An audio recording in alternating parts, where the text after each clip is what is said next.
dia a todos e todas.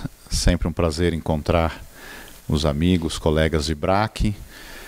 A gente aqui em São Paulo, sabe, André, a gente nunca sabe como é que o dia vai amanhecer. Essa semana fez 37 graus, hoje já está esse clima meio foggy, então é bem interessante. Bom, eu acho que essa nossa conversa hoje, ela dá sequência a algumas outras que nós fazemos, que é bem tradição do IBRAC, de recebermos as autoridades. Isso já vem de muito tempo, os antigos cafés da manhã, hoje aqui também replicados, e a gente entende que são ambientes que aproximam, né, a autoridade da comunidade antitrust, da comunidade do IBRAC, e é uma forma da gente estabelecer um diálogo que seja construtivo, aberto e obviamente, que permita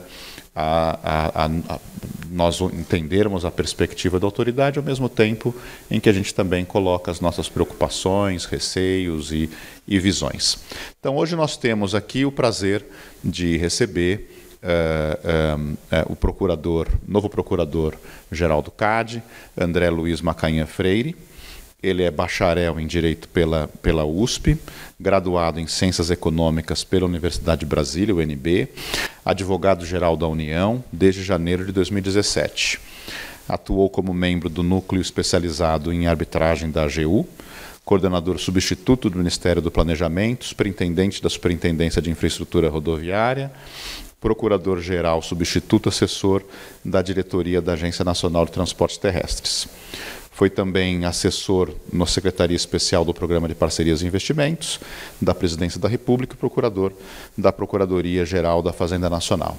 Então, hoje nós temos um convidado muito importante. A Juliana depois também vai fazer a apresentação aqui do nosso painel completo.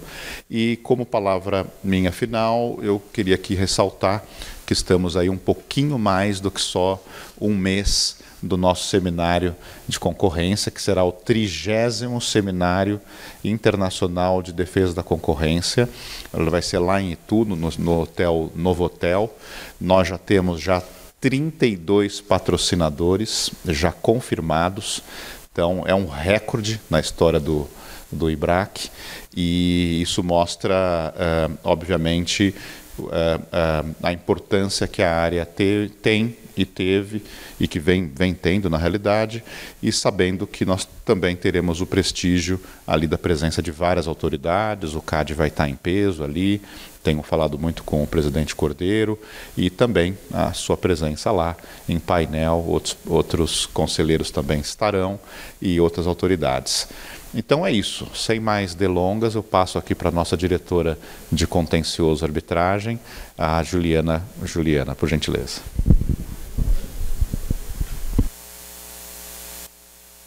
Agora foi. Oi. Obrigada, Renê, pelas palavras. Bom dia a todas e todos. Um prazer estar aqui.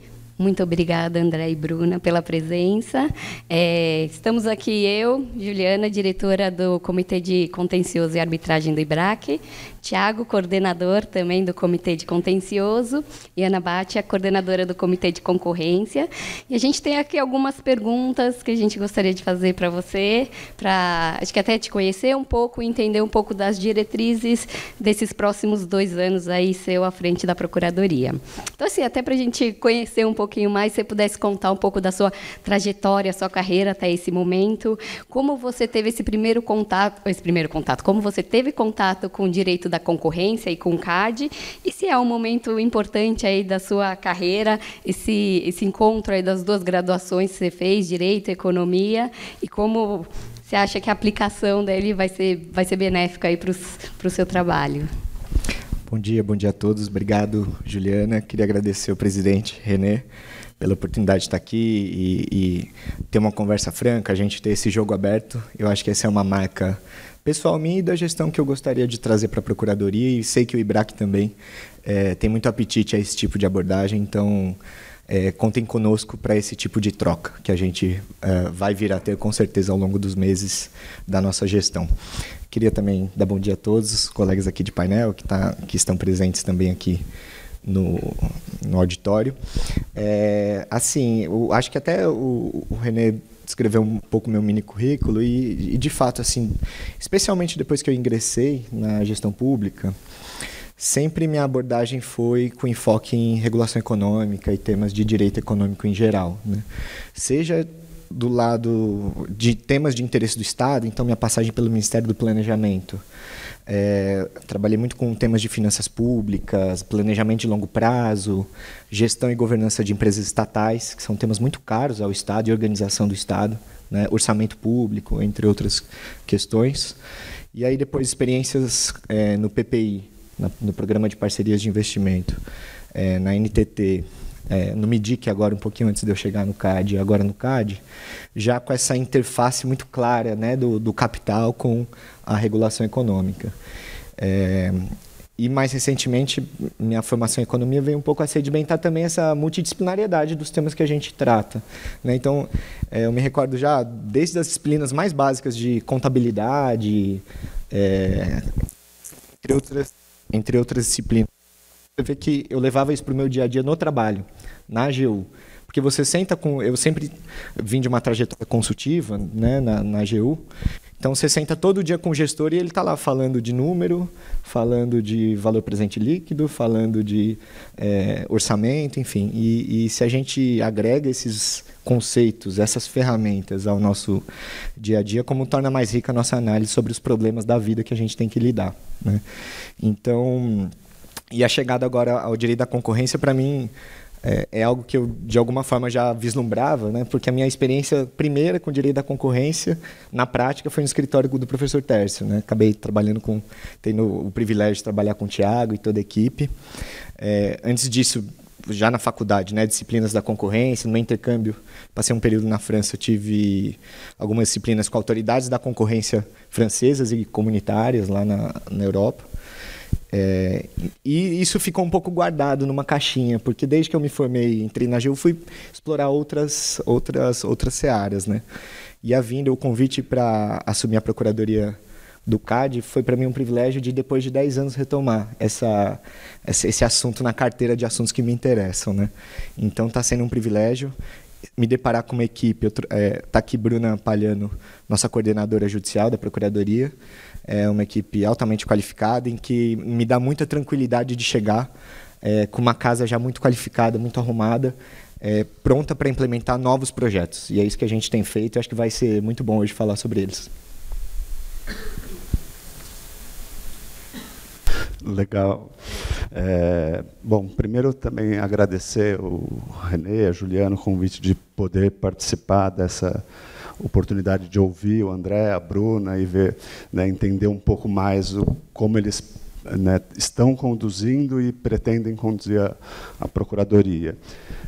E daí, nesse contexto, né, a gente recorreu às suas primeiras palavras no discurso de posse como um mote aqui para orientar, né, roteirizar um pouco a conversa.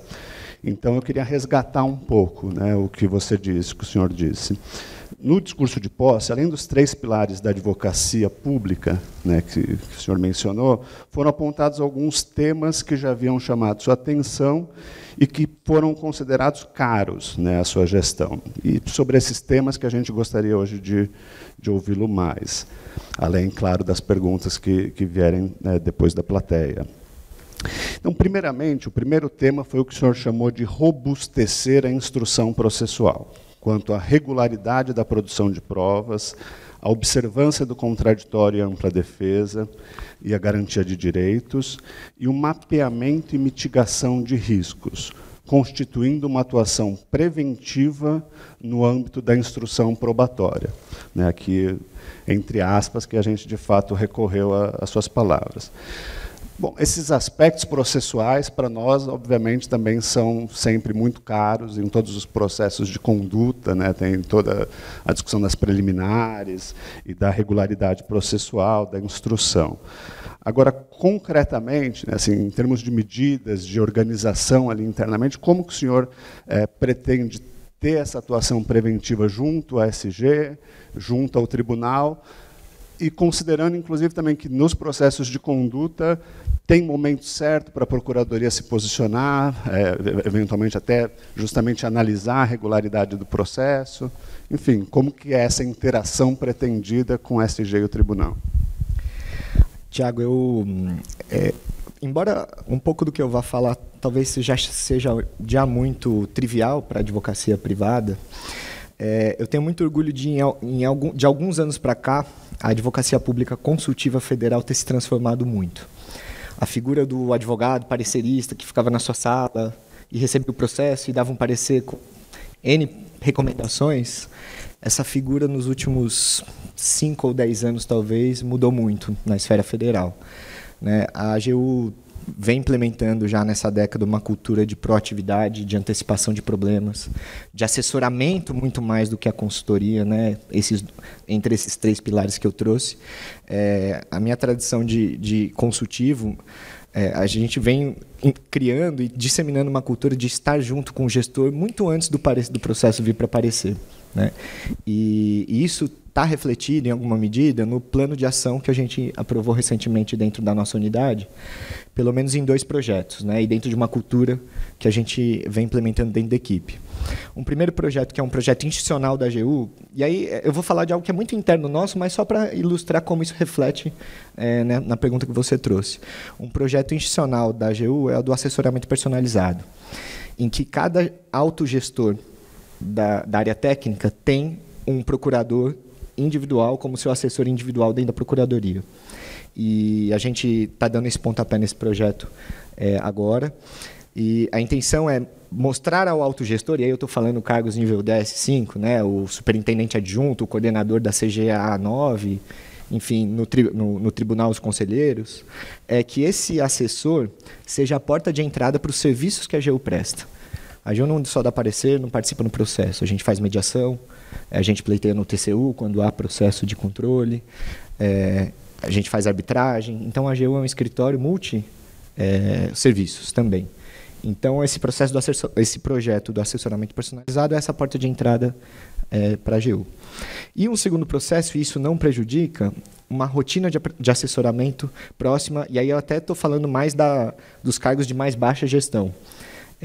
A gente já implementou, em parceria com o nosso superintendente-geral, o Alexandre Barreto, uma rotina de reuniões periódicas para que eles antecipem para nós que processos estão na pauta, né, estão em vias de sair ou estão em vias de amadurecer. A gente também antecipe para eles alguns temas consultivos que nos são caros, algumas preocupações que a gente vem identificando nos processos do CAD. E isso resulta num processo de muita construção em conjunto entre a área técnica e jurídica. Para que, quando chegar lá no parecer, todas as recomendações eu já dei lá atrás no assessoramento, seja por reunião, seja por troca de minutas, seja por e-mail, enfim.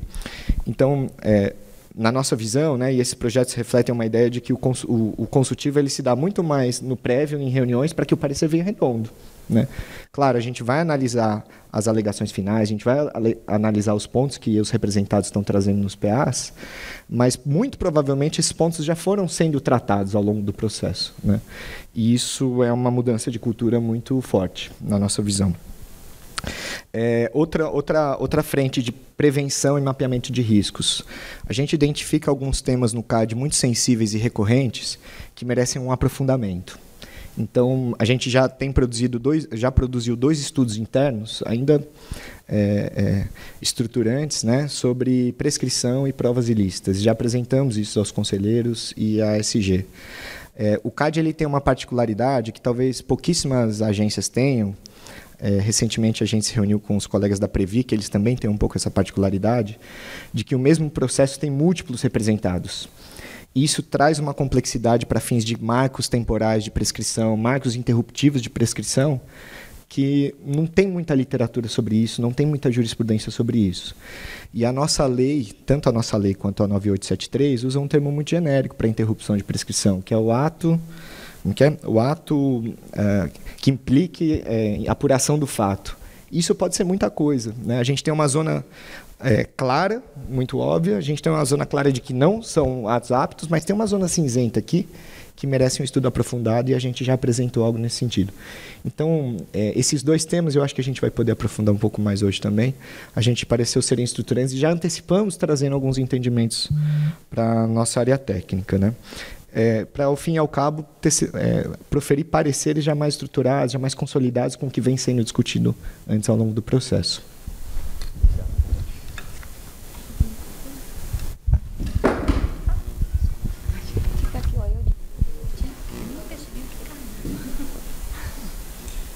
Bom dia a todos.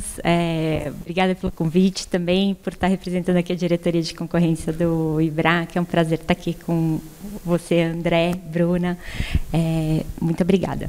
E obrigada a vocês que vieram aí nesse dia chuvoso participar aqui presencialmente e poder contribuir aí com perguntas interessantes para o André e para a Bruna.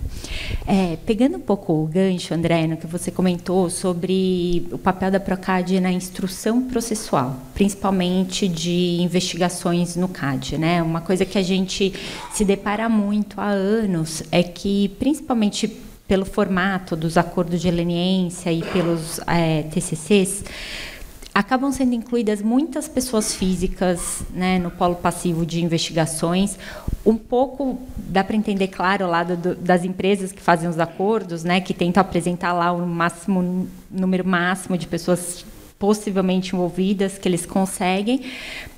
Mas isso acaba tendo uma consequência que pessoas que às vezes nem tiveram uma participação assim tão forte na conduta, às vezes com cargos que eram subordinados, e acabam ficando amarrados aí nesses processos por muitos anos, né? Até que depois, ao final, às vezes até um acordo, um TCC pode até vir a ser considerado nulo porque não foi cumprido, ou às vezes a pessoa, ao final de muitos anos, acaba tendo o processo arquivado em relação a si, mas é claro que para essas pessoas, né, são muitos custos e até, né, essa preocupação de estar nesse polo passivo por tantos anos. A gente também vê, como eu mencionei, tem alguns TCCs que, às vezes, por determinadas questões, acabam sendo arquivados ou até anulados, até por alteração de posicionamento que a gente vai vendo, porque são processos muito longos, e é natural essa evolução de posicionamento mesmo do tribunal, da jurisprudência, né, com relação a temas como prescrição. Então, eu acho que a Procad tem um papel aí muito relevante. Seria muito interessante ouvir como você vê o papel da Procad nesses temas de instrução processual. Obrigado, Ana. Claro.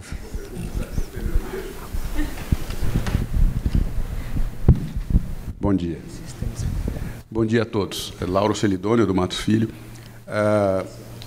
A pergunta eu não sei se você já pensou a respeito, eu sempre pergunto para todo procurador, você acha que a ESG pode não abrir a investigação contra pessoas físicas? Ou seja, ainda que exista um indício, a ESG poderia não abrir, especialmente com pessoas físicas e empresas localizadas no exterior?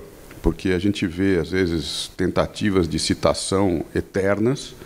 E uma das discussões que se tem na advocacia pública é exatamente essa, né? Se há a obrigação de processar ou se teria aí digamos assim, a discricionalidade para não abrir o processo em função até econômica e de efetividade do processo. A pergunta seria essa, se há essa possibilidade ou se você entende, se é que você já pensou, que é obrigatório sob pena de preclusão ou pena de prevaricação, vamos dizer assim. Obrigado. Obrigado.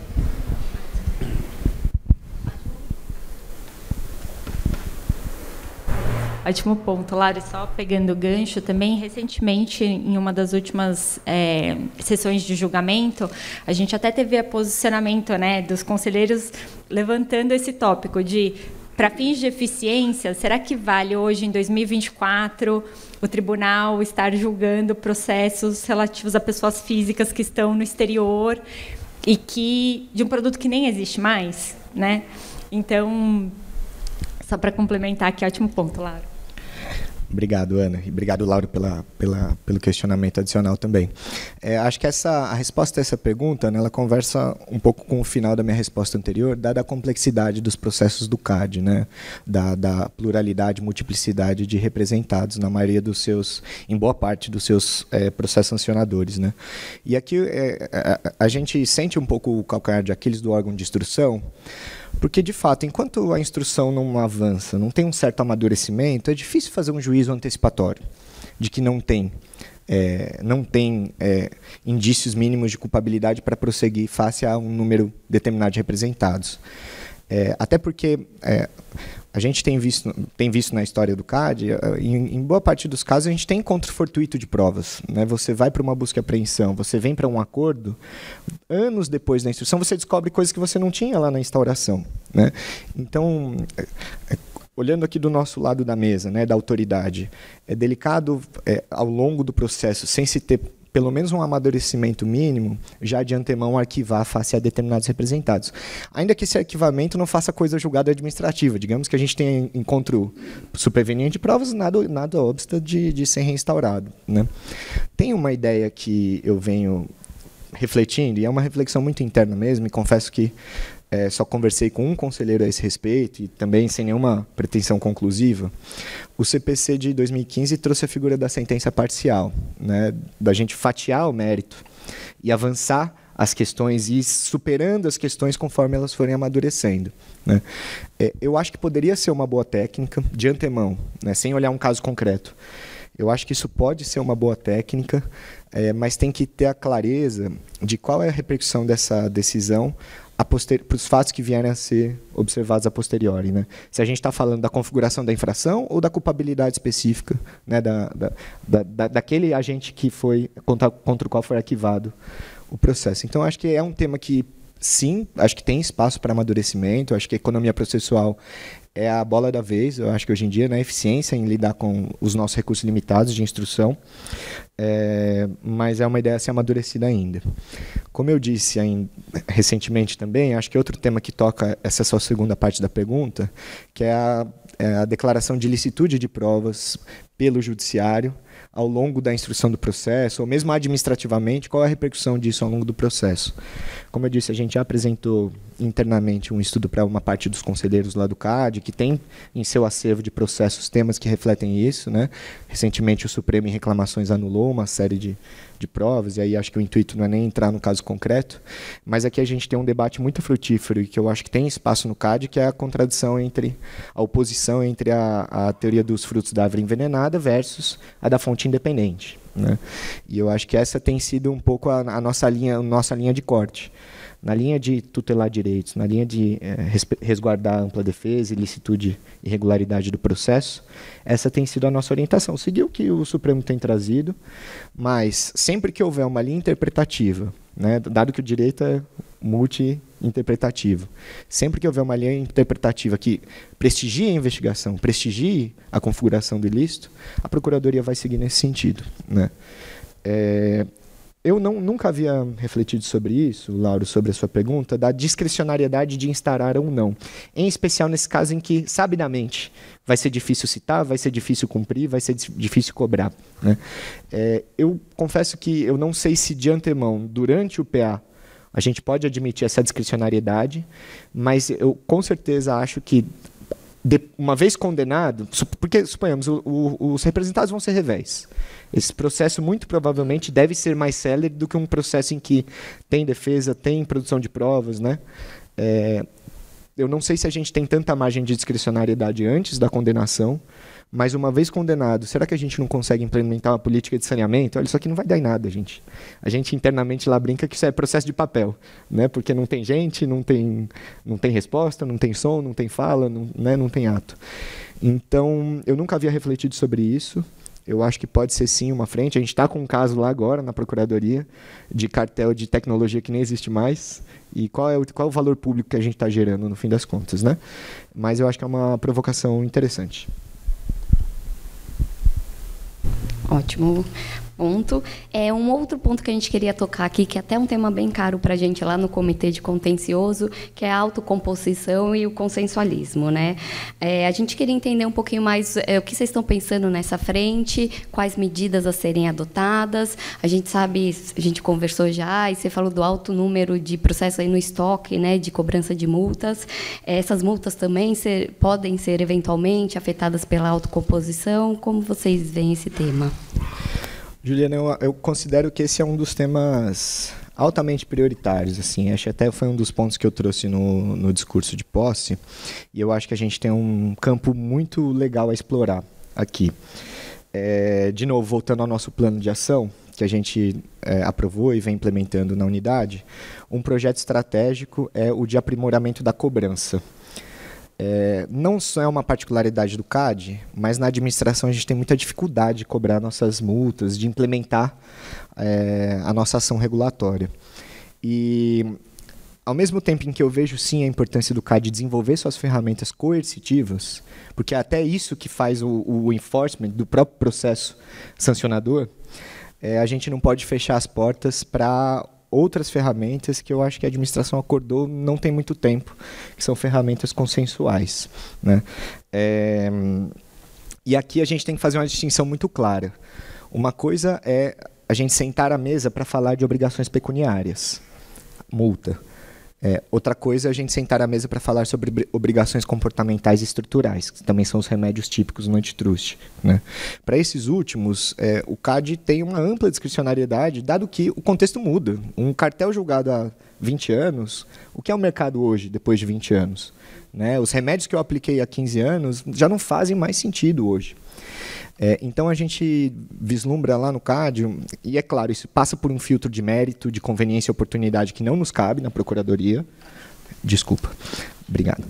É um juízo de mérito, de policy, que não nos cabe na Procuradoria, mas, sob a ótica jurídica, a gente vislumbra uma gama interessante a ser explorada se houver interesse da autarquia, né?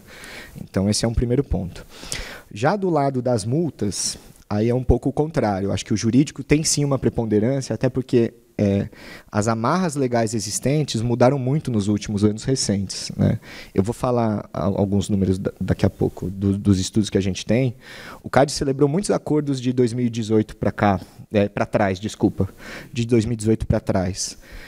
De lá para cá, a legislação mudou muito em matéria de transação, em matéria de parcelamento. Esse é um outro estudo que a gente fez, Thiago, um terceiro estudo. A gente levou a ESG e a alguns conselheiros já, mas a intenção é repassar isso a todas as autoridades. O que é possível transacionar de multa em cada fase do crédito? Durante o PA, até o vencimento da dívida, até a inscrição em dívida ativa e depois de inscrição em dívida ativa. Cada fase dessa abre-se ou fecha-se algumas portas de possibilidades, né? E aí, aqui a gente tem, dentro desse projeto estratégico que eu citei de aprimoramento da cobrança, uma proposta de implementação, aprovação de uma norma do CAD com esses fluxos de cobrança, com essas possibilidades de transação. Eu vou entrar de férias segunda-feira e a gente acabou de circular internamente na nossa equipe uma proposta de resolução sobre isso. A nossa intenção é fazer uma discussão interna ainda dentro do jurídico, mas já com sinal verde da presidência, com sinal verde da SG, assim que a proposta amadurecer dentro da Procuradoria, isso vai ser circulado dentro das áreas técnicas, né? E aí, René, eu queria desde já fazer um convite. Se eu puder sugerir, eu acho esse um tema prioritário para eventuais novos encontros nossos, porque muita coisa nova vai vir por aí.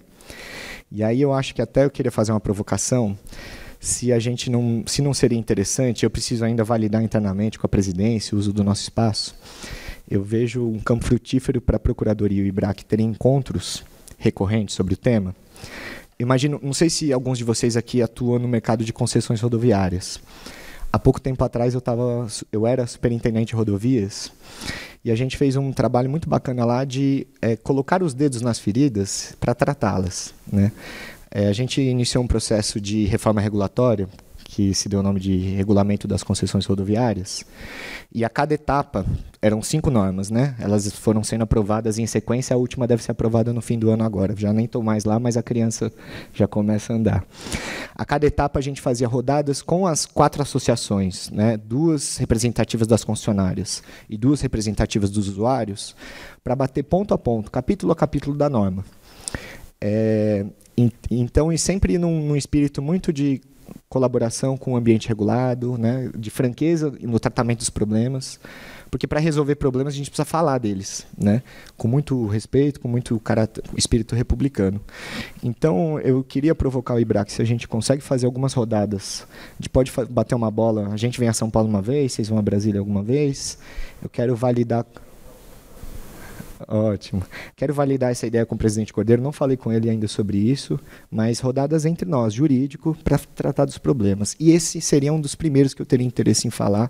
Vai ser o maior prazer recebê-los em Brasília para falar disso. E por quê? A gente teve recentemente aprovada a lei do refis das agências. Tem um apelido aí que eu ainda não peguei qual que é o apelido que pegou. Mas a intenção ela trouxe 2 novas modalidades de transação, uma delas que a gente chamou de extraordinária, que até 31 de dezembro de 24, qualquer interessado que tenha crédito contra as autarquias pode vir transacionar, independentemente de interesse regulatório, pelo mero interesse arrecadatório, né? Isso está inclusive na justificativa, que são as medidas de compensação da reoneração da folha, enfim. Então, essa é uma modalidade, e que, inclusive, a regulamentação da AGU saiu hoje no Diário Oficial, a portaria normativa 150 da AGU.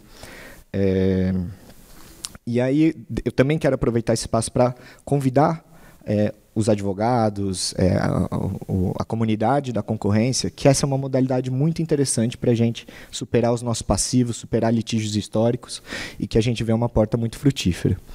E também essa lei aprovou uma segunda modalidade de transação, e aí sem data limite, aí uma transação mais perene, na figura do artigo 22C da Lei 13.988, aí sim, condicionado à demonstração do relevante interesse regulatório para a extinção daquele litígio, para a transação daquele crédito, né? Mas eu vou concentrar minha fala, só algumas ponderações, então, em relação à transação extraordinária. No anexo dessa portaria que foi publicada hoje, a gente tem percentuais de desconto e possibilidades de parcelamento por X meses, a depender do tempo do litígio, do tempo em que o processo foi inscrito em dívida ativa, a natureza do devedor, se pessoa física ou pessoa jurídica, e mais alguma condição. São 3 condicionantes ali que determinam X%, tantos meses, à vista. E isso, pode falar. Se abrange a totalidade das dívidas daquele ente, ou se vai ser um parcial. É isso. Se ele vem para botar all-in das dívidas, é um percentual maior. Se ele só quer negociar uma parte, é um percentual menor. Restrito por autarquia, né, André? Isso, para cada autarquia.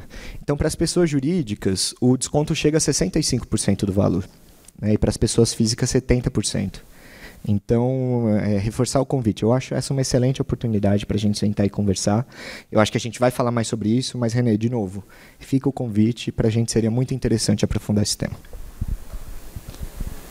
O André, só um ponto aqui, que leva-se em consideração a antiguidade da inscrição em dívida, mas a portaria acabou contemplando também créditos que não foram inscritos ainda por estarem com a exigibilidade suspensa, porém com a ação judicial antiga. Vou completar aqui. Não, eu falo alto. Acho que o pessoal vai. É só para entender se nós vamos ter, de novo, confissão dos fatos, quer dizer, quem for propor um acordo vai ter que confessar que é culpado? Lauro, você quer fazer a pergunta? Era mais simples. Admite-se compensação entre créditos e débitos? Legal. Essa modalidade, doutor Mauro, a AGU tem uma tradição de, nos acordos para encerrar litígios, parte a parte não reconhece nada dos fatos. A gente está encerrando o litígio estamos celebrando o acordo para encerrar o litígio. Na verdade, o acordo nem entra nessa seara, né? Ou talvez tenha até... Eu não sei como é que estão os últimos modelos, mas até pode ter alguma cláusula nesse sentido, de que de parte a parte não há confissão de fatos aqui, né? Em especial nessa modalidade de transação extraordinária, em que sequer há necessidade de demonstração do relevante interesse regulatório, a gente está falando de dinheiro, de desconto, de percentual, né? Claro, a unidade que vai fazer rodar essa transação ainda está implementando as rotinas. Logo, logo, eu imagino que eles devam sair com um edital, porque é uma modalidade de transação por adesão. Então, efetivamente, não tem exatamente uma mesa de negociação. É um edital em que você já sai sabendo qual é o teu termo, qual é o teu desconto, você vai lá, adere e já paga, né? Ou à vista ou de forma parcelada. Qual que é a complexidade do CAD? E eu mandei uma mensagem hoje para a chefe dessa unidade, para ela para ela se atentar a essa nossa particularidade. A regra no CAD é que a multa vem acompanhada de obrigações comportamentais ou estruturais. Então, só transacionar o valor não resolve o problema, sob a nossa perspectiva. Então, muito provavelmente, essas modalidades, tanto a extraordinária quanto a de relevante interesse regulatório, tenha que vir acompanhada com rodadas de negociação no CAD, quanto às obrigações não pecuniárias. Então, é esse o nosso ponto de atenção. Pergunta do Dr. Lauro sobre possibilidade de compensação. A gente, na Procuradoria, tem não recomendado, tem desrecomendado a figura da compensação, porque, embora, sob a ótica das empresas, isso seja uma mera operação financeiro-contábil, sob a ótica da administração pública, isso é muito complexo, porque envolve aspectos orçamentários e financeiros. É o que você prevê de receita para aquele ano e é a forma como você processa esse pagamento.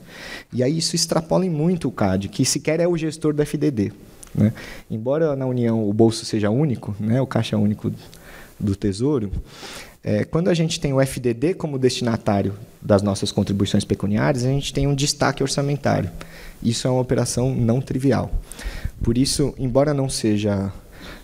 a gente tem identificado a possibilidade disso à luz do parágrafo 11 do artigo 100 da Constituição, da emenda dos precatórios, mas ele sequer é eficaz ainda, porque não tem regulamentação.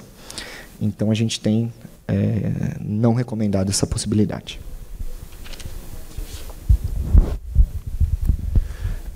Obrigado, André, Bruna.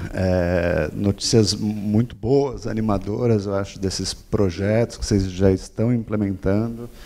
Essa da portaria, dessa resolução, acho que é muito importante, como a gente até já tinha falado, né? O senhor também falou do acervo das multas, e é uma coisa que nos escritórios, como a gente está há muito tempo, a gente vê, né? Casos de 20 anos de multa sendo discutida no judiciário, casos que para a própria empresa vai mudando, todo mundo na empresa já nem lembra daquela multa, entra numa situação ali só de acompanhamento, e acho que uma oportunidade como essa justamente talvez nos permita, né, voltar a cada cliente e dizer que possa, tem um procedimento e uma forma de conduzir, porque é isso, o tema dos acordos no CAD também sempre... Tem alguns casos, mas tem muita particularidade de cada situação, né? Quando vai para as obrigações comportamentais, cada setor, né? Me lembrei agora, por exemplo, não sei nem se hoje em dia se usa muito, mas durante muito tempo tinha a publicação no jornal, né, da decisão. Quer dizer, passados 20 anos, será que 15 anos, isso é algo que faz sentido você brigar por causa, ou isso impedir você de fazer o acordo? Vai para a rede social, né? Agora, quanto a essa cobrança das multas, esse acervo, vocês têm um controle, um mapa do cenário total, né, nos períodos,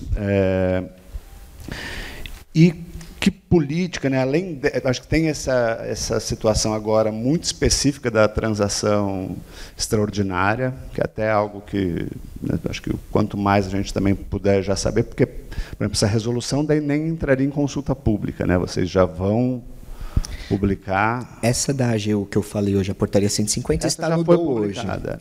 Agora ela vai ser implementada pela gestão Mas da vocês AGU. não vão também o próprio CAD fazer uma outra norma? Aí o próprio CAD, essa que eu trouxe aqui, a gente está elaborando muito mais também pensando na fase administrativa, porque essa que a gente está falando da extraordinária são já débitos inscritos, então já está numa fase muito antecipada. Tá. Veja, por exemplo, o CAD aplica uma condenação hoje de uma multa. Se o devedor quiser pagar no prazo, não ao judicializar, que vantagem ele tem?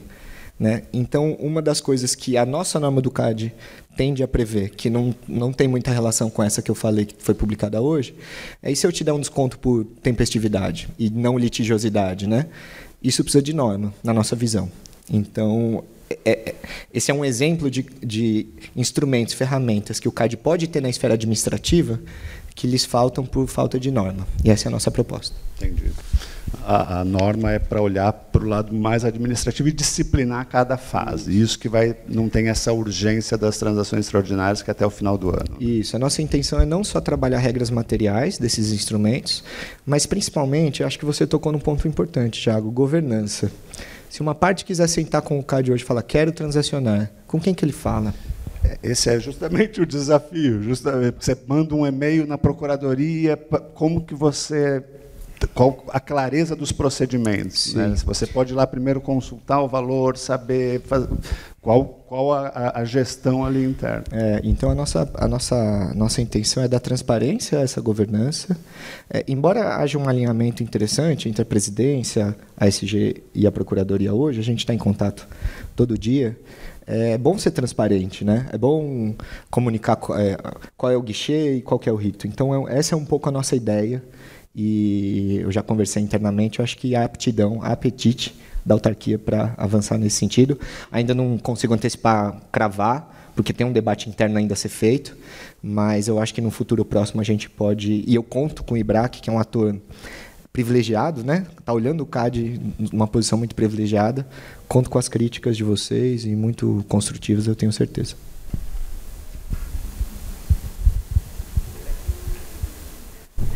Obrigada, André.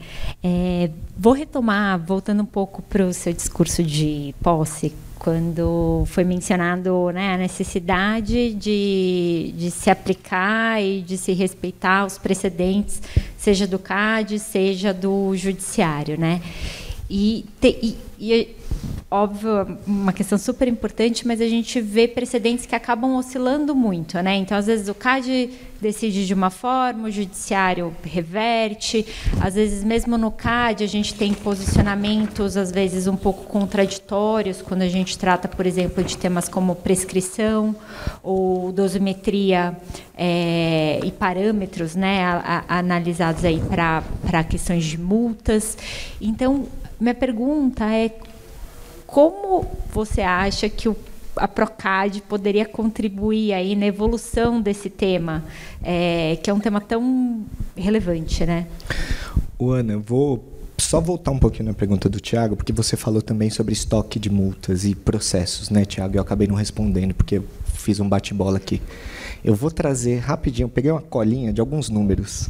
Vocês devem ter ciência de um estudo que foi contratado pela Procuradoria, ainda na gestão da doutora Juliana, junto ao PNUD, para um certo mapeamento, um raio-x do nosso estoque judicial. Aí não só focado em multas, processos em geral, né? E aí eu trouxe uma colinha aqui com os números, posso citar? Então, vamos lá. Em 2023, se estimava que o CAD tinha 3.200 processos ativos, judiciais ativos, né? Sendo metade deles, por volta de 1.700, em fase de execução. E execução, assim, um volume relevante com mais de 10 anos de idade, né? 452 processos com mais de 10 anos em judicial. Vocês devem imaginar, a maioria deles em cartel, 55% desses casos tinham por objeto condenações em cartel. Outro raio-x desse estudo acho que é algo que a comunidade já constatou, e algo que a gente falou hoje, é um decréscimo do volume de acordos, né? Enquanto em 2018 foram celebrados 2019 foram celebrados 14, em 2022 foram celebrados 2. Causalidades, né? Como eu disse, talvez a legislação evoluiu muito nesse tempo, trouxe mais amarras do que a gente tinha antes, então pode ser uma causa. é uma que eu vislumbro, entre outras possíveis, né? Outros dados aqui, né? Por região, por óbvio, vocês devem imaginar, a primeira região é a região em que o CAD mais litiga, pensando em números de execuções fiscais, né? A gente tem 802 execuções fiscais na primeira região, 115 na terceira região, então são esses 2 foros mais que o CAD é acionado ou aciona, mas ainda assim dá para perceber uma diferença muito grande entre a primeira e a terceira, né? E em terceiro lugar a quarta região, na região sul, 92 execuções fiscais. Outro dado que eu coletei recentemente, aí toca um pouco a questão do estoque de multas, é quantos créditos o CAD gera por ano, né? E a unidade técnica, isso não está mais na Procuradoria, ficava até pouco tempo a gestão desses créditos, até por alinhamento com o que vem sendo implementado na AGU. Hoje, essa gestão desses créditos está na área técnica, e eu pedi para eles levantarem para mim, num recorte temporal recente, quantos créditos o CAD tem gerado. De janeiro de 23 até agora, até setembro de 24, o CAD produziu 186 créditos. Se em um PA eu tenho 10 multas, são 10 créditos. Então, estou chutando aqui um número, né? 50 PAs geraram 186 multas, 186 boletinhos, né? Isso, comparando com outras agências, é muito pouco em volume. A NTT gera 120 mil créditos por ano. É óbvio, é outro tipo de regulação, é outro mercado regulado, né? Não é só a infraestrutura, mas é também o transporte de cargas e de passageiros. Mas eu acredito que, com um trabalho estrutural bem dialogado, gerenciar 186 créditos por ano e meio é muito plausível. Dá para ser feito, né? Essa é a nossa proposta. Deixa eu agora ir para a pergunta da Ana, sobre o regime de precedentes e como a Procuradoria pode atuar aprimorando a atuação do CAD. E aí, desde já, contar com a nossa expert judicial aqui, também tem uma visão muito estratégica. A Bruna, se não é a melhor, está entre as melhores advogadas públicas que eu já conheci do contencioso, né? É uma advogada que vibra a cada vitória judicial, imagino que como os senhores também, os senhores e as senhoras também. Eu não vejo tanta graça assim no judiciário, mas tudo bem. Eu tenho uma veia um pouquinho mais consultiva, mas eu admiro demais e é excelente tê-la na equipe. Eu acho que eu volto na minha primeira parte da nossa fala aqui sobre o reforço da atuação consultiva, né? Se eu vejo que o CAD está indo num sentido jurisprudencial e eu vejo uma instrução processual, um voto, indo num sentido diverso, de duas uma, né? Ou a gente busca ajustar esse voto à jurisprudência, ou tem um distinguish aí que eu não estou enxergando, um ônus argumentativo do porquê se pretende, ir num novo sentido, inovar, né? Onde é que eu acho que o CAD, de novo, assim como as agências em geral, tem uma particularidade. O regime de colegiado, ele traz esse desafio, né? Se, de um lado, é importante o regime de colegiado pela oxigenação e o regime de mandatos, por outro, ele traz a dificuldade de que a cada 4, 5 anos entre uma pessoa nova ali com um pensamento diferente, e o que é natural, né? Então, acho que o nosso desafio enquanto Procuradoria é resguardar a memória institucional, é passar isso nos nossos assessoramentos e nos nossos pareceres. Outra frente de preservação disso, eu já citei aqui, os estudos que a gente tem produzido e apresentado para o tribunal, olhando não só a jurisprudência administrativa do tribunal, mas também precedentes judiciais que vêm também sendo incorporados a esses estudos e têm sido reforçados nos nossos pareceres. Aí, doutor René, eu queria de novo um compromisso nosso com o IBRAC aqui. O senhor está anotando tudo que eu estou falando? Compromisso é compromisso, né? Então tá bom. Eu acho que eu estou chegando agora, estou voltando agora ao ambiente concorrencial e estou chegando agora no CAD, né? E como eu disse, para mim é muito caro a franqueza com a qual a gente olha os problemas, né? E vocês estão preocupados com os precedentes, estão preocupados com o CAD ter uma estrutura rígida de tomada de decisão.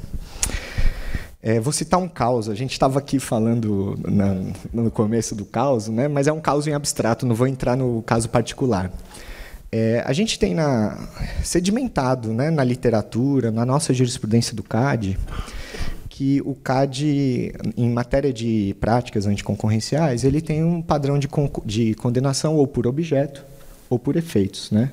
Até se faz um paralelo com a jurisdição americana, do ilícito per se, ou da regra da razão, mas fato é que, positivamente, né, legislativamente, a nossa legislação é pela condenação por objeto ou por efeitos. E qual é o ilícito por objeto mais famoso? É o cartel, né? Alguém já escreveu sobre isso? A condenação do cartel por objeto. Vocês são grandes produtores de conhecimento, né? Pois bem, então a gente tem uma jurisprudência muito cara de que o cartel é um ilícito por objeto, né? E aí aqui, doutor René, vou fazer um puxão de orelha aos advogados, né? Não nominalmente. A gente tem enfrentado no judiciário uma discussão de que é necessária a perícia econômica, a prova econômica para demonstrar que aquela prática de cartel não gerou dano, não gerou efeitos. E essa é uma tese muito cara para o CAD, né? E aí, sendo franco, eu defendo e resguardo a prerrogativa de nós, advogados, e aí eu me incluo nessa, de usar os argumentos, de usar as ferramentas processuais e materiais que a gente tem para defender os interesses dos nossos clientes. A gente faz isso lá no CAD e, com certeza, vocês fazem isso aí da natureza da nossa profissão. Mas, nesse caso, como diz a voz das redes sociais aí, né? Que show da Xuxa é esse, né? Que show da Xuxa é esse? Então, assim, com um pouco de bom humor, é claro que cada um cuida dos seus processos, enfim, usa as ferramentas que tem. A gente acha esse tipo de tese muito perniciosa para o SBDC. Se essa tese vencer no judiciário, e aí é uma visão da nossa área técnica, acabou o combate ao cartéis no Brasil. Então, eu acho essa uma tese muito perigosa da gente perseguir. É claro que nós, né, advogados, quando estamos com a nossa causa, a gente quer fazer o melhor por ela. Mas eu acho que a gente está aqui num ambiente de pensar o melhor para o ambiente concorrencial, e eu acho que essa é a missão do IBRAC, que historicamente vem fazendo. Eu acho que quem quer o bem do ambiente concorrencial, quem quer o bem do CAD, quem quer o bem da concorrência, até porque muitas vezes a gente está como causídico do cartelista, às vezes a gente está como causídico do lesionado, né, do lesado. Então, se a gente for por esse caminho de que a gente precisa de perícia econômica para combater o cartel, aí eu acho que a gente pode fechar o CAD e a gente tem um grave problema da defesa da concorrência no Brasil. Então, é um convite para uma reflexão coletiva. Eu acho que essa é uma agenda que não se encerra nessa fala. Eu queria fazer esse convite para a gente, talvez nessas rodadas de conversa que a gente venha a ter, como é que a gente sai do outro lado, né? Só uma provocação aí.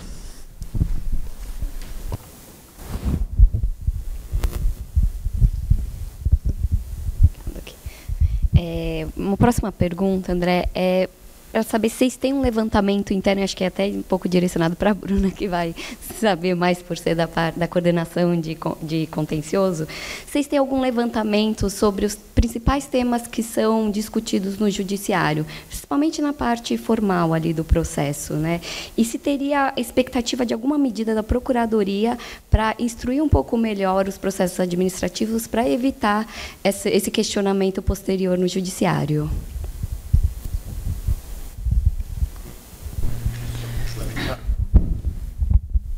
Talvez, porque eu achei também muito legal essa ideia dos estudos com alguns temas, né? Então, seja prescrição, seja prova ilícita, é tema que a gente também discute, e acho que teria uma lista de outros temas, né, do tipo litisconsórcio, a notificação, a não notificação, definição do objeto de PA, que por olhar vários casos, a gente também identifica. Vocês têm uma lista de outros temas, outros estudos que estão sendo também, que já foram mapeados, né, na linha desses principais temas judicializados, ou como que vocês devem evoluir quanto a esse mapeamento? A gente tem, assim, estava até comentando mais cedo que a judicialização em cartel ela é muito similar em todos os processos, né? A gente praticamente enfrenta um rol de temáticas que está ali em toda a defesa, em toda a anulatória, por exemplo. Então, a gente está finalizando agora um mapeamento, é um mapeamento interno para a gente, até porque a gente aderiu recentemente ao modelo de atuação contenciosa da PGF, né? Então, a Procuradoria do CAD ela não atua mais sozinha nos processos judiciais, mas a gente agora passou a poder fazer uso desse grande escritório de advocacia que é a PGF e as Procuradorias Regionais Federais. Então, a gente está nesse trabalho muito mais também para trazê-los para familiaridade mesmo do direito antitruste, né, que era muito concentrado na Procuradoria do CAD e que agora está em atuação compartilhada. Então, a gente tem esse mapeamento das principais teses em voga no judiciário, né? O nosso grande tema, nosso calcanhar de Aquiles que está sendo agora, está sendo realmente essa questão da perícia econômica. E a gente está num trabalho também, capitaneado aí pela gestão do André, de muita interlocução entre a atuação do CAD na minha coordenação, que é a coordenação do contencioso judicial, e a coordenação do colega Igor, que faz esse assessoramento na instrução dos processos administrativos no CAD, justamente para que a gente possa estar alimentando de precedentes novos no judiciário, que é importante trazer tanto para o nosso parecer, como para atualizar mesmo o Tribunal do CAD, da Defesa Econômica, como o judiciário está encarando esses votos dos conselheiros, né? O que é que a gente está conseguindo manter, o que é que a gente precisa ter um ponto de atenção. Agora, a gente busca também muito dar ao precedente o peso que ele realmente tem. Então, assim, se eu tenho um precedente isolado, mas falando novamente da perícia econômica, né? Se eu tenho um precedente, um único precedente, em uma das turmas de direito público do Superior Tribunal de Justiça, em um processo que não transitou em julgado e que ainda pode ser discutido no Supremo Tribunal Federal, esse não é um caso para o CAD rever o posicionamento, porque a gente ainda está atuando nele, né? Então, assim, a gente tem uma busca de o que é que já está pacificado, o que é jurisprudência dominante ou pacificada no Supremo Tribunal Federal, o que é no STJ.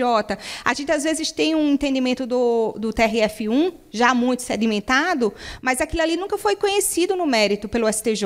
Então, a gente não pode dizer que porque o TRF está julgando naquele sentido, a gente tem que se conformar ou tem que ficar tranquilo com aquela tese, né? A gente precisa ver e os outros tribunais, e os outros TRFs? E quando chega no STJ? E se não chegou ainda no STJ?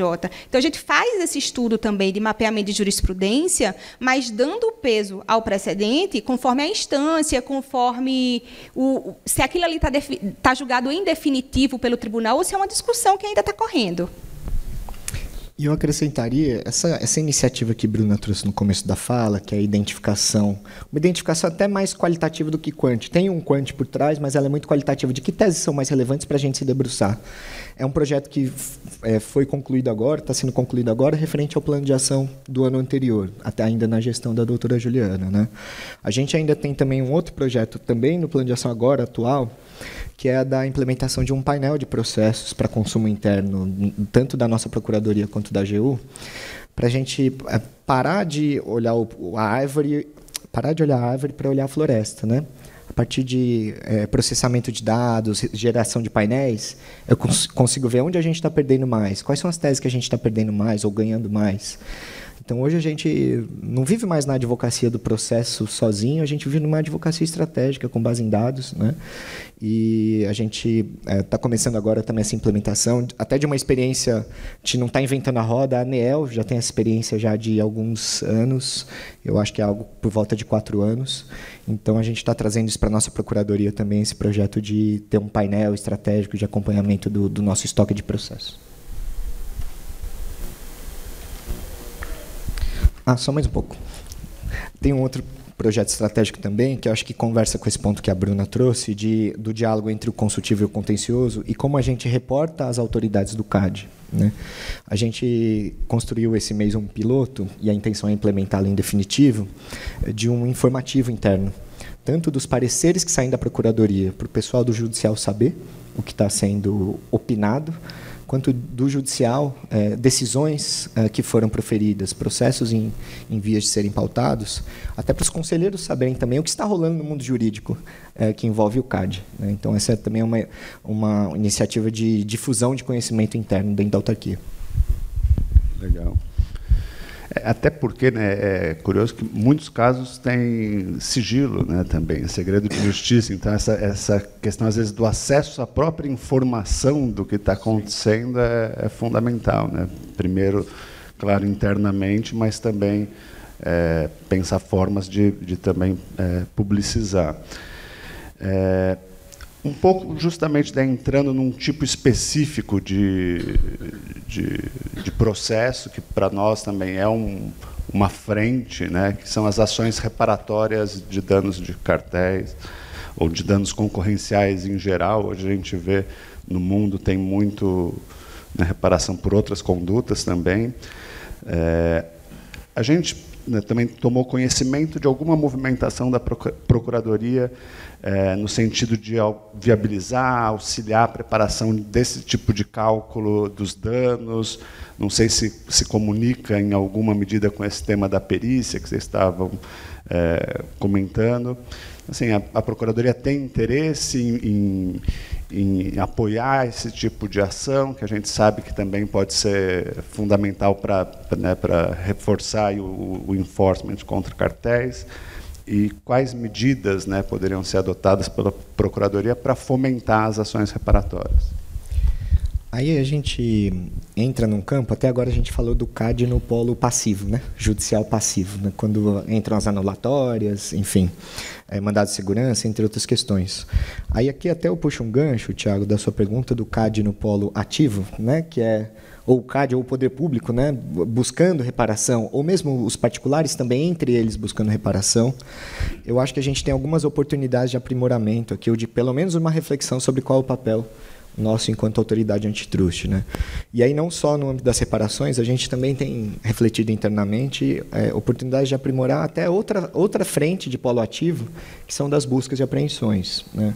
O CAD tem um histórico de realizar operações e a gente vem estudando esses precedentes. Enfim, teve uma inovação que o Código de Processo Civil de 2015 não disciplina mais o rito próprio da busca e apreensão, ao contrário do que fazia no de 73. Então, as buscas cíveis propriamente ditas, a gente ainda está sondando como é que o judiciário está lidando com elas, né? Mas vou voltar aqui para o tema das indenizações. Não há qualquer debate maduro, amadurecido hoje no CAD, internamente na autarquia. O que eu vou falar agora é um pouco uma visão pessoal, né? E aí, por óbvio, isso também passa por um filtro de policy, passa por um filtro de conveniência e oportunidade da autarquia, se essa é uma frente interessante ou não para a autoridade. A gente, enquanto advogado público, tem uma preocupação natural com o erário, né? Então, quando eu vejo um cartel em licitação, é algo que toca mais no meu calcanhar de Aquiles do que um cartel no mercado de qualquer produto transacionado no mercado privado, né?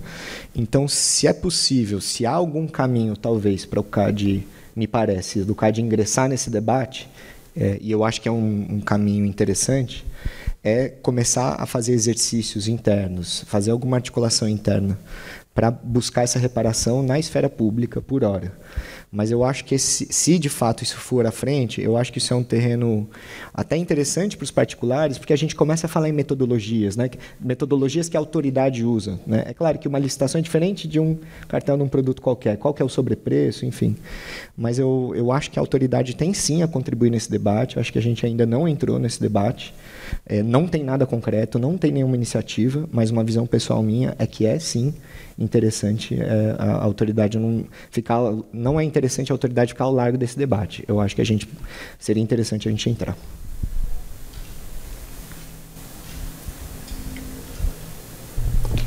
Bom, tem só um ponto ainda. Eu acho que a inovação legal de 2021, que veio para trazer a figura do double damage, né? Eu não sei se ela ajudou tanto ou atrapalhou. Por quê? Na medida em que ela prevê que o colaborador que celebra leniência ou TCC, ele responde exclusivamente na sua responsabilidade, ele não responde solidariamente, e aquele que não colaborou responde em dobro, como se calcula essa fração? Cartel, 5 cartelistas pessoas jurídicas com 5 pessoas físicas. Dano, R$1 bilhão. Quem paga o quê? Tem que ter uma metodologia por trás, né? Né? Não é um negócio que você tira assim, divide aí, faz aí um pedacinho para cada um. Então, assim, eu acho que a gente precisa gastar um fosfato técnico, metodológico, econômico, para ter uma metodologia robusta. Eu não acho que isso tem que estar na lei. Eu acho que o CAD pode, com a sua expertise, enfim, desenvolver. Vocês, do lado de vocês, provavelmente têm consultorias que podem estar se debruçando sobre isso. Eu, internamente, já sinalizei, esse é um desafio jurídico para esse debate. É bem interessante, na verdade, e tem diversas questões aí, né? Às vezes até ponto super relevante, mas assim, e aí como olhar essa base, né? Como você chegou no 1 bilhão antes? E a gente até queria saber, nem estava aqui, se vocês não tiverem essa resposta, não tem problema nenhum, mas tem outras jurisdições que elas já estão se antecipando, né? Então, a questão das ARDCs, elas são muito mais antigas e a gente vê que lá acaba tendo, às vezes, um tipo de presunção, né? Um percentual sobre determinado valor, ou vocês já começam a ver alguma coisa nessa linha, nas decisões no judiciário, caminhando para algo nessa linha, ou é algo que ainda está muito nebuloso ainda aqui? Como eu disse, eu vejo hoje o CAD não adentrou nessa discussão e em especial, as ARDCs privadas, em regra, elas são sigilosas também. Então, sequer a gente consegue acessar o debate que está se tendo ali, né? O que a gente tem é uma interlocução com o nosso Departamento de Estudos Econômicos. Eles contrataram uma publicação, eu não sei se é modalidade PNUD, alguma modalidade de cooperação, junto ao IPEA, e aborda esses pontos. Eu recebi no meu e-mail hoje o prelo, ainda é um estudo, na verdade ele é pouco jurídico, ele é muito econômico, de metodologia, cálculo de sobrepreço, né? E algo que o CAD tem muita cautela, para a gente não confundir dano com vantagem oferida, com multa. São 3 grandezas que aparentemente têm relação, mas em relação à metodologia não tem nada a ver. Então, de novo, embora eu ache relevante o CAD adentrar essa discussão, ela tem que ser feita com muita prudência técnica e metodológica para a gente não gerar mais confusão do que possibilidade de reparação. Obrigada. Acho que temos muito mais perguntas aqui, mas como estamos nos aproximando do fim, gostaria de abrir para perguntas para o André, para a Bruna. E aí depois até sugerir que depois dessas perguntas vocês ainda possam ter um tempinho para fazer considerações finais aí. Realmente até agora foi muito enriquecedor, viu? Vou começar aqui as perguntas. Primeiro agradecer, acho que super esclarecedores todos os temas aí que foram abordados tanto pelo André e pela Bruna, e isso me levou a pensar aqui num tema que inclusive está sendo objeto de um grupo de trabalho do IBRAC em relação à prescrição. Vocês falaram muito da questão, né, de temas, grandes temas que estão sendo olhados, e acho que há uma percepção de talvez uma tentativa de mudança de entendimento em relação à prescrição. Algo que a gente vai trazer em breve, talvez a Procuradoria, então, também possa se envolver quanto a isso, mas queria ouvir se já há algo do lado de vocês para esse tema. Porque, basicamente, né, só dando um pouco mais de cor aqui, há agora alguns pareceres na linha de que o marker seria interruptivo de prescrição. E isso não tem, né, precedentes do tribunal validando esse entendimento. Então, não sei se é algo que já está aí no radar de vocês. Obrigada. A gente faz na sequência? Pode fazer junto? Pode fazer. Faz você, Mauro, depois eu faço. Bom, aqui é o seguinte. A Procuradoria do CAD pode emitir pareceres pelo arquivamento. E já, historicamente, tem casos em que tem feito isso. Agora, vamos que o plenário do CAD não acolha esse parecer pelo arquivamento. Como é que a mesma Procuradoria diz que não há, vamos imaginar que seja um caso de cartel, que não há cartel, e depois ela tem que defender a Procuradoria, o CAD em juízo? Eu sei que são pessoas distintas, mas é a mesma Procuradoria que vai defender uma condenação do CAD. Como é que é possível estabelecer essa diferença? Deixa eu responder aqui, e aí já retomo. E eu vou pedir licença para começar pela resposta à pergunta do Mauro, porque é essa pergunta que me faz ser apaixonado pela advocacia pública.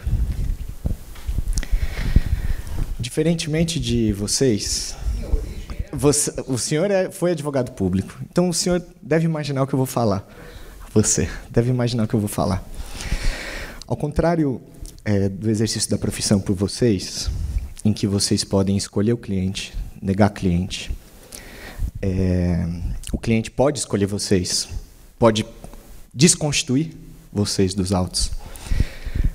O que, mais do que assegura, impõe a minha função é o artigo 131 da Constituição, é a Lei Complementar 73, é a aprovação em concurso público, né? Então, por mais que muitas vezes a gente entre em divergência com o gestor público, que ao fim e ao cabo é quem tem a caneta, quem vai tomar o risco da decisão, e me cabe aconselhá-lo, né? Uma vez que ele toma a decisão, eu não consigo sair do órgão. E, por obrigação legal, eu tenho que defender a tomada de decisão dele, né? A gente, muitas vezes, se depara com essa situação de, no consultivo, ter emitido uma opinião num sentido A, a autoridade ter decidido num sentido B, e nos é muito natural ir a juízo defender essa posição B, né? E o nosso parecer é público, em regra, né? A gente tem os nossos pareceres, são versões públicas, e os nossos argumentos podem ser usados contra a gente mesmo. Mas a gente não está defendendo em juízo o nosso parecer. Eu não vou a juízo defender meu parecer, eu vou a juízo defender a tomada de decisão, né? Então, é esse ajuste fino, é a defesa da política pública que me faz acordar todo dia para ir lá, opinar pelo que eu acho melhor, e se eu sair vencido, é só uma opinião. O que eu vou defender depois é o que o meu assessorado decidiu, né? Quanto à pergunta da prescrição, de fato, como eu acho que até decorreu de uma pergunta, né? Esse é um tema que, pela mudança de conformação de conselho, assim como dosimetria da multa também, né? É outro tema que eu vejo uma certa semelhança com prescrição, porque, de fato, as pessoas pensam diferente sobre esses temas, né? A gente tem algumas dificuldades. Conversando com alguns conselheiros, alguns já até manifestaram interesse. No próximo caso que isso vier, talvez eu queira fazer um voto aprofundado sobre prescrição, para recolher o que vem sendo feito. Do nosso lado, a nossa intenção é fazer algo semelhante. Com esses estudos que a gente vem trabalhando, né? E aí, é claro, a nossa intenção é ser coerente, é ser consistente, mas sem também querer se apegar ao que aconteceu no passado. Acho que a gente evolui, né, com o tempo, e estamos abertos a isso, mas sempre com a busca com a melhor argumentação possível, algo que pare de pé, né? E se houver duas ou mais interpretações possíveis de que aquele processo, né, de que a investigação não está prejudicada pela prescrição, a gente vai por essa interpretação, sabendo que ela é questionável, sabendo que ela vai ser levada ao judiciário, mas a gente vai pela via que tutele a investigação, que tutele a ação administrativa, né?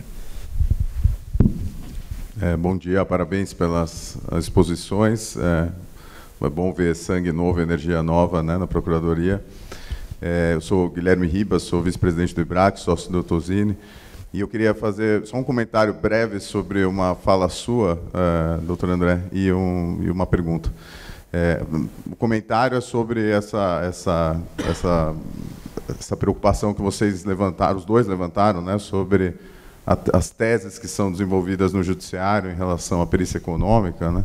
Eu acho que tem um componente histórico importante aí para levar em consideração, porque até 2012 a análise econômica era feita pelo próprio CAD nos votos, né, de uma maneira bastante extensiva, né? Então, a gente tinha uma análise de mercado, uma análise de potencialidade de geração de efeitos. Então, se aquele grupo de cartelistas tinha, de fato, condições de poder econômico e abusado dele, daí sim analisava se existia ou não cartel, acordo, etc. Então, acho que ainda tem um histórico de casos lá de trás que estão lidando com isso, e a jurisprudência foi da noite para o dia, ela mudou, assim, com o voto do Ragazzo em peróxidos, né, Mauro? Tem um caso do Mauro, com o Marcos Paulo Veríssimo também, no caso de associações, ali naquele período. Então, acho que ainda tem estou falando aqui do ponto de vista da advocacia, você como um amante da advocacia, né, que é uma tese ainda que não está esgotada, que não está. Então, eu entendo o desgosto de vocês de ver isso ainda discutido, mas eu acho que o judiciário ainda não bateu o martelo de que aquela interpretação que o CAD deu, que é o que prevalece até hoje, é é de fato a correta leitura da lei. Então, aqui é só em amor ao debate, porque eu acho que esse tema é muito interessante mesmo. Mas a minha pergunta, na verdade, é até mais uma provocação. A gente viu, principalmente na última gestão do tribunal, conselheiros até que já saíram, a gente renovou agora, mas houve alguns momentos críticos que o IBRAC, inclusive, atuou, em que a gente percebeu que havia votos e provocações e comentários de conselheiros a respeito dos acordos de leniência negociados pela Superintendência Geral, no sentido de que, isso foi feito de maneira errada, o padrão de prova estava inadequado, e em alguns casos, não querendo ofertar uma garantia para os signatários do acordo de leniência de que eles estariam numa posição mais confortável do que os outros cartelistas, né? Ou seja, que é a regra de ouro da leniência, que é o pilar do combate a cartéis no Brasil. E o IBRAC chegou a atuar nesses momentos, e agora a gente está falando isso também no grupo de trabalho CAD e IBRAC sobre leniência, que tem que ter uma preocupação do CAD, e que vai da superintendência até o tribunal, e passando principalmente pela procuradoria, de zelar pela proteção do signatário da leniência. É uma discussão que a gente vê, é minha visão, né? A procuradoria tímida, talvez porque só se envolva no momento muito posterior, mas acho que tem um espaço aí, eu queria ouvir a visão de vocês, para que vocês fortaleçam ainda mais o programa, para que a gente não chegue no final, no julgamento de um caso, e escute comentários como esses que colocam em xeque aí toda a base do programa de combate a cartéis. Obrigado, Guilherme. Eu vejo que agora a gente está vivendo um descompasso temporal em matéria de suficiência probatória. Casos que foram julgados ou apurados em 2000 estão chegando aos TRFs, estão chegando ao STJ agora. E o CAD está julgando casos em 2024, casos novos, né? 2020, 21, 22, 24. Nesse meio tempo, o que aconteceu com o Brasil em matéria de persecução criminal, em matéria de garantias, né? Em matérias... A gente foi vivenciamos dois extremos, né? No momento de Operação Lava Jato e as consequências que vieram subsequente. Então, eu até tenho um pouco de ponderação em relação ao que o Judiciário tem julgado, ao que o CAD fazia em 2000, porque o standard probatório que se exige hoje para condenar uma conduta é muito mais alto. Talvez casos em que o CAD lá atrás só tenha usado a prova A, ou B ou C, se fosse julgar hoje, não condenaria, né? Então, talvez uma das frentes que passe pela resposta à sua pergunta é: a gente tem que dar um desconto temporal à luz do direito e do standard probatório que se exigia ao tempo do caso, né? Agora, qual o papel da Procuradoria nisso? E aí eu volto a um ponto que eu trouxe na questão dos estudos e do assessoramento que a gente vem fazendo, até para que o momento em que a gente entre no processo não seja do parecer, não seja ao final, quando já está tudo documentado, ou suficientemente ou não, né? A gente vem apresentando o nosso entendimento sobre anulação de provas e repercussão na seara administrativa, e a gente vem buscando, junto à SG, entender um pouco qual é o padrão probatório, qual é o padrão de instrução que eles vêm implementando. Estou chegando agora, então estou me permitindo o benefício do desconhecimento, né? E minha equipe tem se aproximado muito da equipe técnica para a gente estar junto com eles e entender um pouco qual é o padrão deles e também repassar para eles um pouco como o Judiciário tem visto esse tipo de investigação, esse padrão de comportamento. Confesso para você que eu ainda não tenho uma conclusão clara, mas é um processo em andamento e eu acho que é um processo muito robusto e muito consistente, com a parceria do nosso superintendente-geral e a equipe dele. Eu acho que a gente está numa convergência muito interessante. Bom dia. Eu vou pedir licença, eu queria fazer uma pergunta para a Bruna, aproveitar aí a expertise dela. Eu sou a Renata Zúculo, sócia do Matos Filho, vice-diretora aqui do Comitê de Concorrência. Eu queria escutar, talvez, a opinião, o que vocês pensam sobre uma discussão que a gente já teve no Comitê de Contencioso sobre varas especializadas. Né? Quando a gente pensa no judiciário, acho que talvez a primeira região, você tem aí varas que já se debruçaram em temas concorrenciais mais de uma vez, mas se a gente pensar que tem outras regiões que talvez os juízes nunca tenham se debruçado sobre o assunto. Então, queria escutar um pouco a sua visão, Bruna, aí de advocacia contencioso judicial. O que você imagina de varas especializadas? Obrigada. Obrigada pela pergunta. Renata? Obrigada pela pergunta, Renata. Olha, eu acho totalmente imprescindível a gente ter varas especializadas. E até, mesmo nos locais em que a gente já tem varas especializadas, eu acho que talvez a gente pudesse partir para uma especialização ainda maior, porque mesmo as varas especializadas que a gente tem hoje, que acabam, onde a gente acaba concentrando a matéria antitruste, tem uma gama de matérias que caem ali. Então, assim, é uma especialização, porque a gente tem meio que questões de regulamentação, né? Mas assim, a gente tem uma infinidade de discussões, né? Quando a gente considera todas as agências reguladoras e tal. Então, eu acho que a gente precisa disso. A gente tem uma experiência bastante exitosa na PGF com a questão do INPI, lá no Rio de Janeiro, né? Como ali é realmente onde se concentram as discussões de propriedade intelectual, o TRF lá da segunda região já avançou bastante com relação a isso. E eu acho que seria muito bom se a gente pudesse também, principalmente aqui, na primeira... Aqui não, desculpa, eu estou falando com a cabeça de Brasília, mas na primeira região, se a gente pudesse partir para uma especialização do direito antitruste no judiciário. Acho que as discussões ganhariam muito com isso. Complementando o que a Bruna trouxe, e aí dando um relato da nossa vivência de contato com o judiciário, né? Eu acho que a comunidade antitruste acaba ficando prejudicada nessa discussão de varas especializadas, porque o contencioso gerado por antitruste, perto do universo do judiciário, é ínfimo. A gente vai despachar com os desembargadores da primeira região, ou seja, nosso foro, o desembargador fala, tenho 2 casos do CAD aqui. Eu recebo a NTT todo dia. Eu recebo a NTT toda semana. A gente vai lá despachar com ele uma vez a cada 3 meses, né? 2 meses. A gente tem feito um trabalho coordenado pela Bruna de proatividade nos despachos, mas ainda assim, a nossa participação é muito ínfima. Então, acho que isso é um desafio. Eu fico imaginando o gestor do TRF, né, o judicial. Faz sentido uma vara, né, à luz da quantidade, mas eu acho que não é um debate que precisa ser abandonado por causa disso, não. Eu só acho que esse é um fator que traz algumas complicações para a gente avançar nesse ponto. A gente tem um grupo de trabalho sobre varas especializadas e a gente enviou ofícios para os tribunais questionando, né, a intenção de implementar e tudo mais. E as 2 respostas que a gente teve, acho que do Sul e agora eu não lembro o outro, foi a quantidade de casos não justifica a gente ter uma vara especializada sobre o assunto. Então, acho que é isso, eu concordo com o que você falou, a gente acaba perdendo um pouco, mas também tem que ter esse equilíbrio, né, com o investimento numa especialização.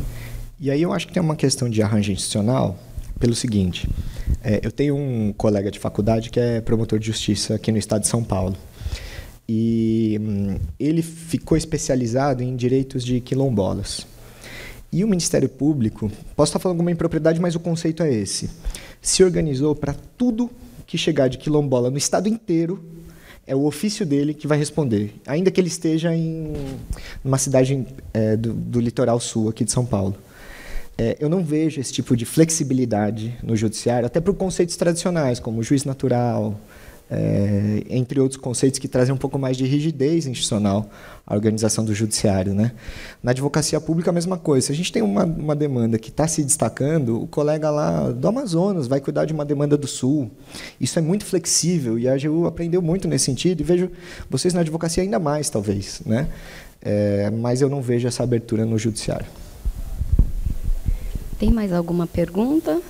Senão eu tenho uma última aqui para encerrar.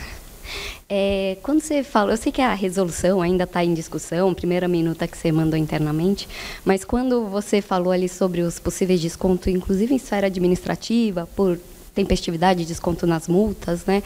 É uma coisa que me incomodou no bom sentido, que fiquei pensando, é como dar esse desconto sem desincentivar o TCC, porque o TCC, ele vem como uma forma também de instrução complementar ali, além do desconto, que é a principal vantagem ali que as empresas veem, eles também trazem provas que em alguns processos são super relevantes. Então, como fazer esse equilíbrio entre dar um desconto realmente para incentivar o pagamento da multa ao final, mas do mesmo tempo não desincentivar os TCCs? Você sabe, Juliana, quando a gente começou a fomentar esse debate lá dentro do Conselho, a primeira vez que a gente leva a ideia, entre outras ferramentas, essa ideia, seja para a presidência, seja para a SG, foi exatamente essa a preocupação. O CAD busca ser muito coerente com o regime de incentivos que cada etapa da transação, né, da possibilidade de negociação avança, né? Você tem uma leniência, tem um TCC, você tem a condenação, você tem o pagamento, a persecução, né? E essa foi uma grande preocupação. Em outras agências, né, o percentual ele tende a variar entre 15% e 30% do pagamento no pagamento tempestivo. Eu acho que esse cenário é inalcançável no CAD, justamente por conta dessa tradição, essa jurisprudência administrativa de buscar um incentivo maior na fase antes da condenação do que depois. Então, eu acho que a gente deve chegar num percentual bem inferior a esse patamar de 30%, por exemplo, como a gente vê em outras agências. Mas eu acho que esse é um debate que, se a agência, eu vejo a agência com apetite para esse debate, a gente deve ter em breve com vocês. Isso é uma boa, né?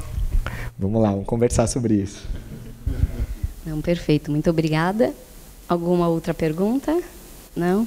Tá ótimo. Então, André, Bruna, a gente queria agradecer em nome do IBRAC por toda a transparência, pelo diálogo aberto com a instituição. Estamos aqui também para isso, então estamos à disposição de vocês. Acho que esse assunto você trouxe aqui da resolução, do pagamento das multas e outros que surgirem também, estamos abertos aí para o debate. Sabe, o nosso comitê trabalha bastante, o comitê de concorrência também tem todo o interesse, então contem com a gente para o que precisarem. E, mais uma vez, obrigada por terem vindo de Brasília para São Paulo, bater esse papo aqui com a gente. Ana e Thiago, também muito obrigado. Não sei se vocês querem falar alguma coisa. Agradecer o André, a Bruna e o IBRAC. Agradecer também e nos colocar aqui à disposição para o próximo, realmente já está marcado em Brasília, então. Combinado. Eu queria também só agradecer a oportunidade de diálogo, de aproximação, né? Por ter me chamado, chefe. E é isso, pessoal. Bom dia. Eu vou encerrar reforçando esse vínculo de abertura que eu provoquei o René e provoquei todos vocês presentes. É claro que isso é um tom de brincadeira. Você viu que ele já fugiu, né? Eu vi, mas deixa um recado para ele. Eu brinquei de puxar a orelha aqui do lado de vocês, mas é porque eu realmente quero construir essa relação de abertura e com muito respeito, né? Outro dia a gente recebeu um advogado numa causa particular lá na Procuradoria que eu quase não consegui levantar da cadeira, da bronca que a gente tomou. Porque, de fato, ali a gente tinha um calcanhar de Aquiles no processo decisório do CAD e eu vi que a outra parte tinha muita razão no que estava trazendo. E foi um puxão de orelha importante que trouxe reflexões para a gente, numa conversa muito tranquila. Então, é esse tipo de relação que eu quero estabelecer com vocês, é esse tipo de relação que eu quero estabelecer com o IBRAC. As nossas portas estão abertas em Brasília, seja para tratar de casos particulares, seja para tratar de temas transversais de interesse de toda a comunidade antitrust, porque eu acho que é desse jeito, a gente trabalhando, enfrentando os pontos que a gente vai adiante. E eu acho que o CAD merece isso. Eu acho que tanto nós que trabalhamos lá, como vocês que são os clientes do CAD, né, que acessam, vocês e seus clientes acessam o CAD, é um CAD forte que faz a profissão nossa, do nosso lado e de vocês, ser relevante. Então, esse é o nosso principal objetivo, é o objetivo da Procuradoria, e a gente trabalha muito duro lá para realizar essa missão, para implementar os nossos projetos. é pensando na rigidez da tomada de decisão da autarquia para que ela venha a ser mais e mais respeitada como ela já é internacionalmente, tá bom? Então, muito obrigado. Vai ser um prazer. Eu não sei qual que é o regime do almoço. Estou aqui para almoçar. Eu sou um cara meio fácil. Assim, se me chamar, eu vou.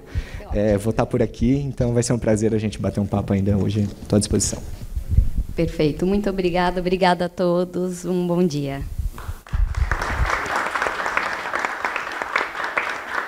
E esperamos vocês no Seminário Internacional, começo do mês que vem também, reiterando. Estarei lá, estarei. Meu primeiro seminário. Olá, vai animado. gostar, bem legal.